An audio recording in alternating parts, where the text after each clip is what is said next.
알쏭달쏭한 대통령 내란 혐의 수사와 기소는 누가 할까요?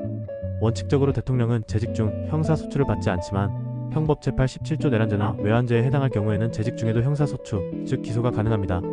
즉 내란 혐의가 인정될 여지가 있다면 대통령 재직 중이라도 검찰 등에 의해 수사 및 기소가 이루어질 수 있다는 헌법적 근거가 있습니다.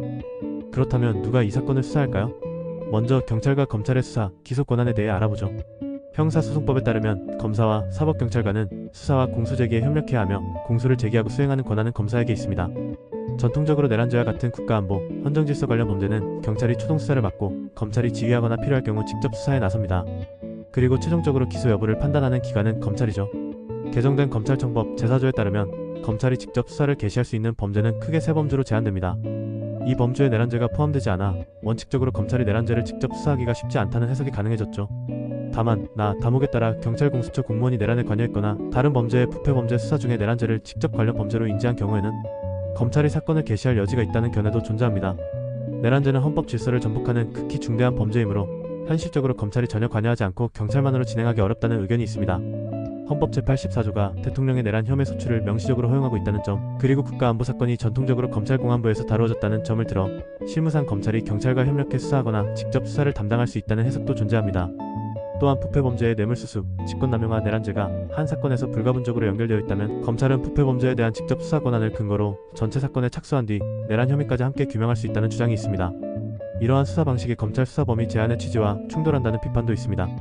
실제 사건에서 적용될 경우 꼼수 수사라는 정치적 법적 논란이 클 것으로 보입니다. 경찰은 범죄 현장에서 초동수사 능력이나 인력 동원에 강점이 있습니다. 그러나 내란 외환죄는 단순 형법 위반이 아니라 헌법과 국가 존속에 직결되는 문제입니다. 또한 대통령 같은 최고 권력자가 연루된 경우 외부 압력이나 정치적 이해관계로부터 완전히 독립된 수사를 하기 어려울 수 있다는 지적이 있습니다. 이런 이유로 경찰 단독만으로는 수사에 한계가 있고 검찰과의 협력이 필수적이라는 의견이 많습니다. 마지막으로 공수처에 대해 알아볼까요? 공수처법에 따르면 공수처는 대통령, 국회의원, 판검사 등 고위공직자가 저지른 고위공직자 범죄 등을 수사할 수 있습니다. 하지만 내란죄형법 제87조는 공수처법 제2조 제3항부터 5항까지 규정한 고위공직자 범죄 등에 포함되지 않으므로 내란죄 그 자체로는 공수처가 수사 기소할 권한이 없습니다. 만약 대통령이 직권남용 형법 제123조로 고발되었고 그 직권남용 행위가 내란 혐의와 긴밀히 연관되어 있다면 공수처는 직권남용이라는 고위공직자 범죄 관할을 근거로 수사에 착수할 수 있습니다. 다만 이 직권남용과 내란 혐의의 불가분성을 어떻게 해석할지가 핵심 쟁점이 될 수 있습니다.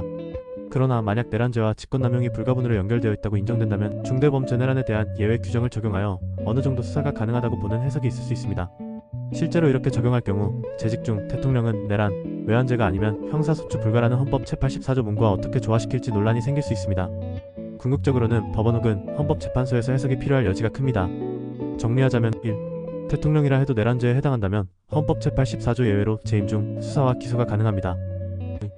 검찰은 최근 개정법으로 직접 수사 범위가 제한됐지만 부패범죄와 내란 혐의가 결합된 경우 경찰, 공수처, 공무원이 내란에 관여한 경우 다른 범죄 수사 도중 내란죄가 직접 관련 범죄로 인지된 경우 등에 대해서는 수사 여지가 남아있습니다. 3.